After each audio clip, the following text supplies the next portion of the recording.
A prison in flames. Predators killing snitches. Relatives and friends mortified. Administrators, legislators, and a governor afraid of bad press and repercussions of incompetence and indifference. Citizens with more questions than answers.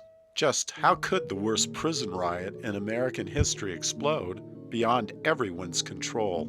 A bitter cold winter in February 1980 fueled some of the hottest flames of inhumanity ever witnessed, and this happened just south of Santa Fe, New Mexico, a tourist, cultural, and a major art mecca of the United States.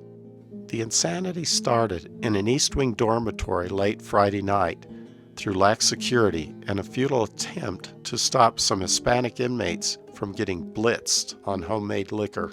3 days later, virtually every correctional officer on duty would be severely brutalized, some beyond recognition, even to their families. The official count tallied 33 dead, but inaccurate inmate records and destroyed files indicated that as many as double that toll may have perished in the homicidal rampage. Scores of inmates with critical injuries would be crippled for life. Other prisoners would overdose from theft of drugs and drinking rubbing alcohol ripped off from the infirmary.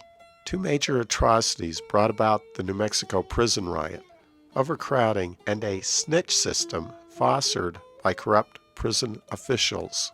There were other contributing factors, including correction officials stealing the choicest food, constant rat feces in meals, theft, and selling controlled drugs from the infirmary, limited educational services, lack of medical and psychiatric help, solitary confinement in the basement with leaking sewage pipes, and no clear uniform code of justice. Some prisoners received severe punishment, while other favorites were rewarded for gross infringements of prison rules, for information and other illicit services and drugs. During the prison takeover, 2 major groups seized control, the Hispanics and the Anglos.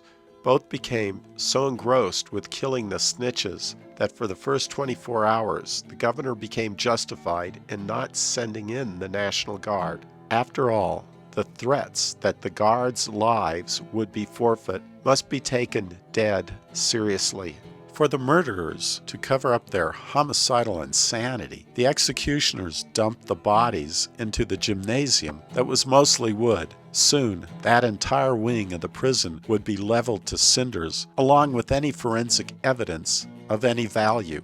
So who dared to venture into this hell on earth and negotiate for the release of the correctional officers? Without hesitation, the news media arose to the challenge. When a lone reporter and 2 photographers entered, fires burned through many different areas of the facility, some into total destruction that even metal rebar would melt to the concrete floors.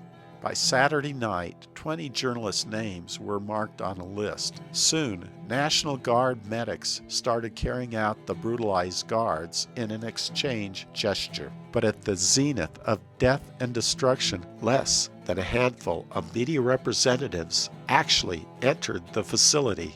With helicopters orbiting in, out, around, and over the prison, Army transport and medical trucks racing their diesel engines, National Guardsmen quick marching with locked and loaded M16s, and virtually every law enforcement officer in a 100-mile radius, the compound detonated into a surreal war zone.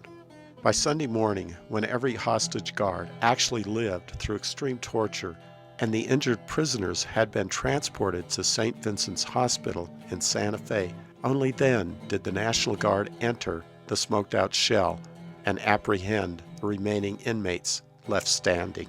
Fires throughout the cell blocks took more than a week to fully extinguish. Critics say unjust prisoner treatment still burns to this day. The cry of Attica became an anthem for many protesters, but the New Mexico prison riot was really nothing like its New York cousin. In the aftermath, legislators appropriated 2 new facilities.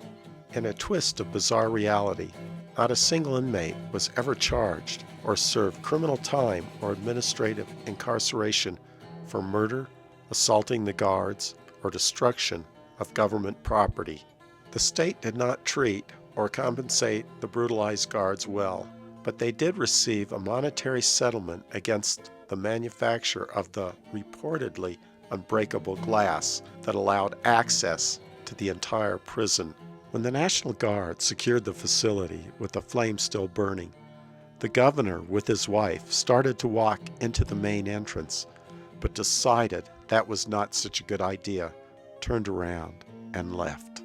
One of the little reported and soon forgotten aspect of the prison riot became the misinformational and disrespectful treatment of the families. They had brothers, fathers, uncles, sons, and loved ones who would never be seen again.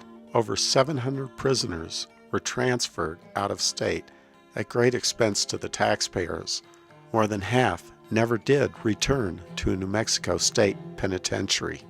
For everyone who participated and became infected by the 1980 New Mexico prison riot, this is your story.